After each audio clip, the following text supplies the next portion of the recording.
Hey all you Minties, this is the Uncanny Omar from Near Mint Condition, and join me today for an advanced look at the Rose of Versailles Hardcovers Volumes 4 and 5 from Udon Entertainment. So, let's get started. Before getting started, a huge thank you to the folks at Udon Entertainment for sending us advanced copies of these books.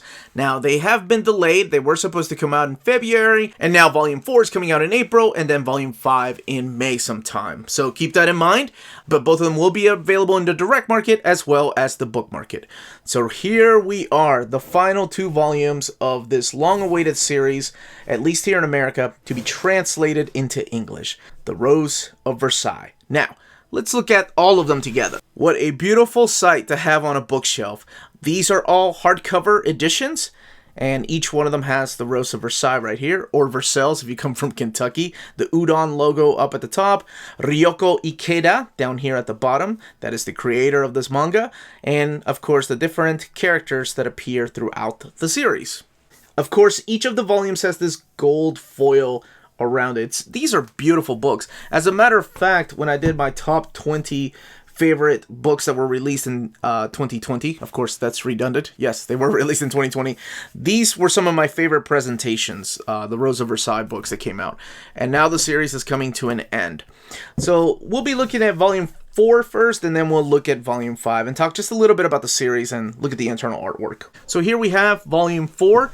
This reads in the traditional right to left. This one retails for $38.99. However, this is the biggest volume. This one has 498 pages, almost 500 pages.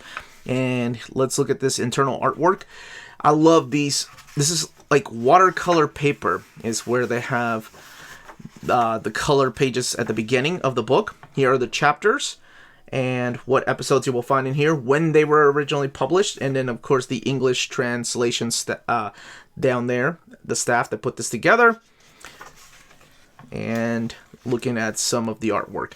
Now, each of the chapters, each of the chapters kicks off with some color because this comes from the original remastered edition of the Rose of Versailles. That's why you see a lot of the pictures just pop out. There's hardly any blurriness, and they've done a lot of art restoration on this series that originally came out in the 70s. So I've done an overview of the first 3 volumes. Here's some more of that gorgeous colored pages here.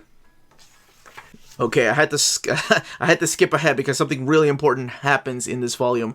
Actually, a lot of important things happen in this volume. So if you're familiar with the French Revolution, this is something that I like to call historical fiction because part of it is history and then part of it, of course, is just make-believe or just, I don't want to call it a fanfic because this is renowned as one of the best manga ever. It's actually one of the very first shoujo manga.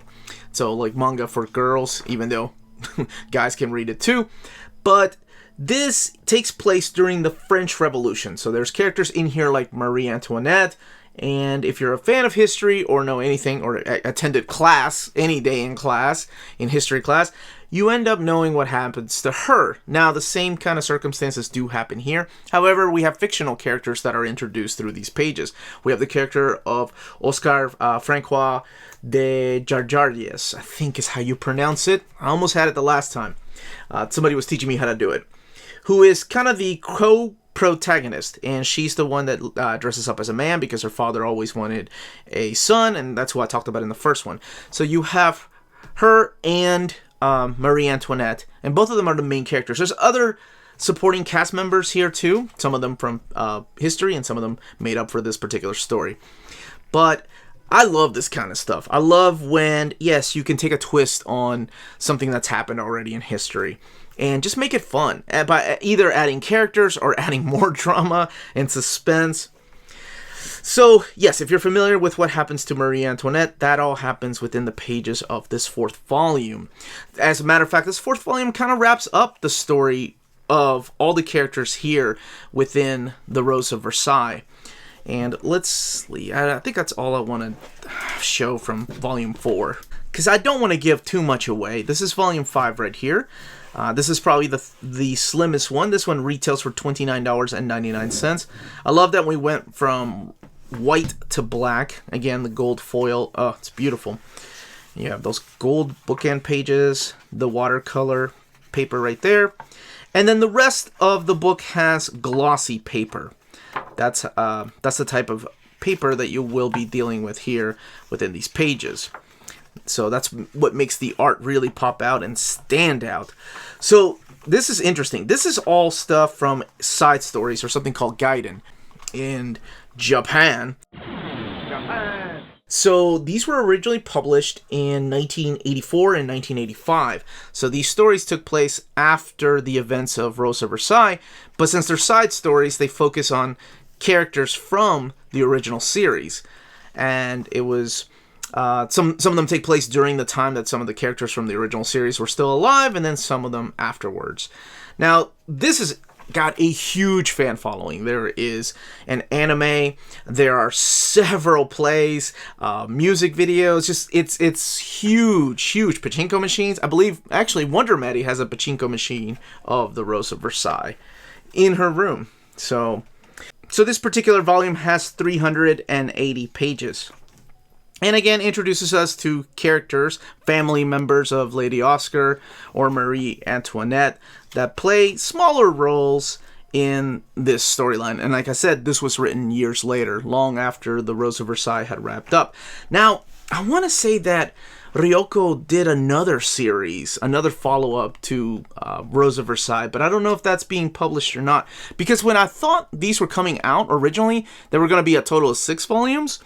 But literally in the back, it says, right there, book 5 of 5. So I guess I was mistaken. I could have sworn that they were originally solicited as 6. Let me see if there's anything extra in the back. Nope, nothing at all. We just go from story to story. Back here, we do have a little bio on Ryoko Ikeda, what other works that she has worked on.